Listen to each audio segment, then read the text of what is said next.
So as you all know, Kilmar Abrego Garcia has been to hell and back. This guy was basically one of the first that was sent to CCOT, where we learned for sure that it was an accident. Like, the government admitted, the Trump regime admitted, the DOJ said, oh, it was an accident. We got this guy by accident. And he was sent to a concentration camp in El Salvador. And he was imprisoned in El Salvador for about 50 days.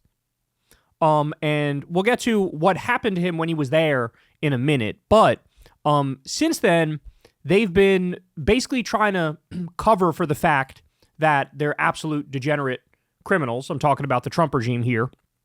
And so first they wrongly and illegally sent this guy to CCOT, the concentration camp. Then he was sent to another prison inside El Salvador. Then after about 50 days, he was released. Then he was sent to, I believe it was Venezuela. Now, by the way, he's not from Venezuela.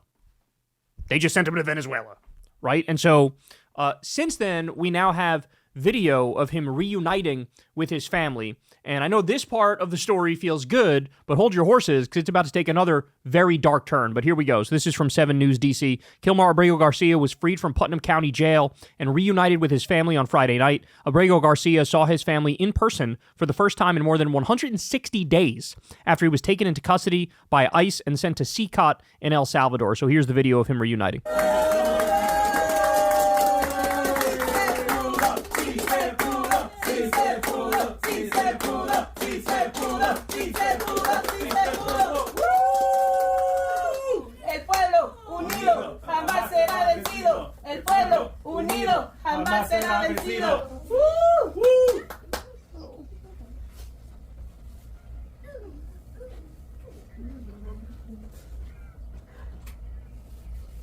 Sí se pudo, sí se pudo.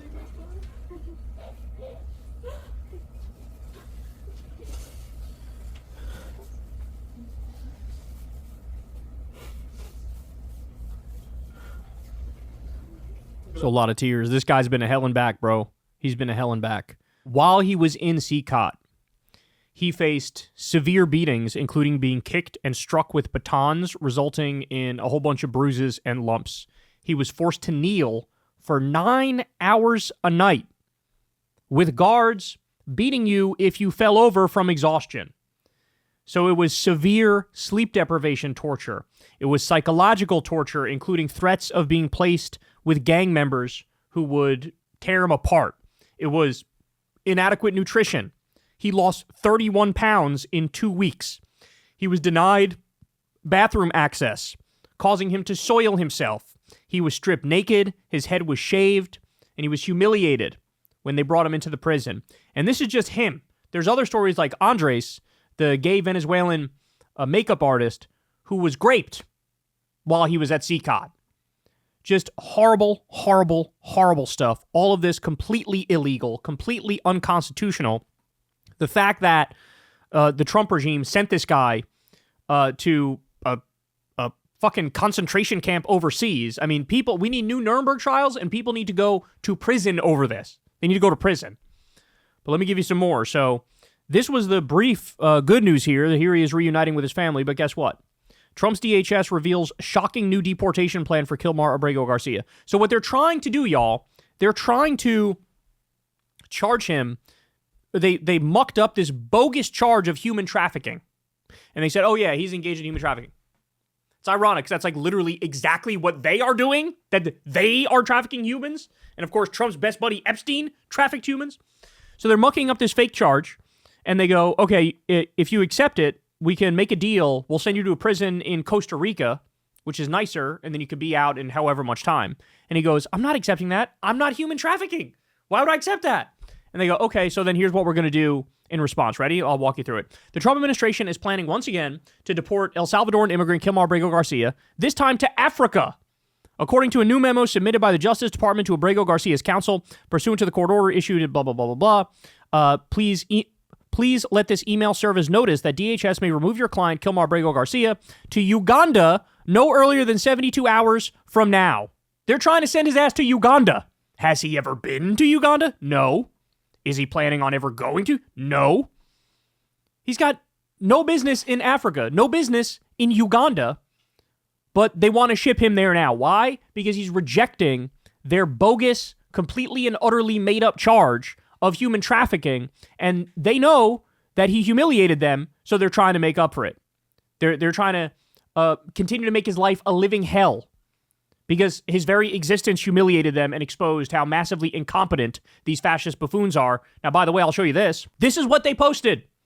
So he had to go for an ICE check-in today, and they arrested him when he went for the ICE check-in.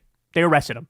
And his lawyer says, well, the only reason they would do this is because he has like the ankle bracelet on and shit. The only reason they would do this is to humiliate him. So they arrested him, and this is what the White House posted at the same time. Look at that. Still not a Maryland dad. And it shows a picture of Kilmar and says MS-13. I hope he sues for defamation, and I hope he wins millions of dollars off these sick, disgusting fucks. Because there is zero evidence this motherfucker's MS-13. Literally none. Zero. Here's the cherry on top. As they're wrongly accusing Kilmar Abrego Garcia of being MS-13, I remain surprised that this hasn't been a bigger scandal. The Trump administration has been moving to drop multiple prosecutions against very serious MS-13 lieutenants and leaders to avoid having them testify about Trump's ally, Nayib Bukele's prior connections to the gang. And there's a link here to a Guardian article, Trump administration trying to dismiss MS-13 leaders' charges to deport him.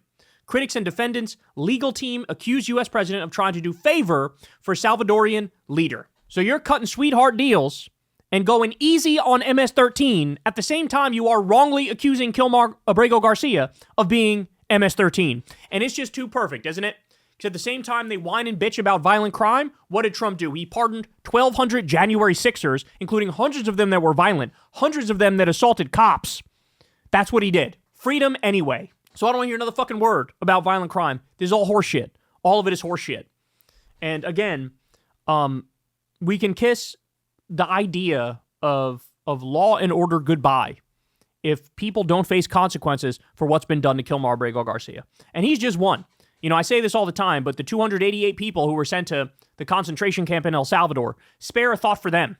Because we don't even know a bunch of their stories, even though 70 to 90% of them don't even have a criminal record.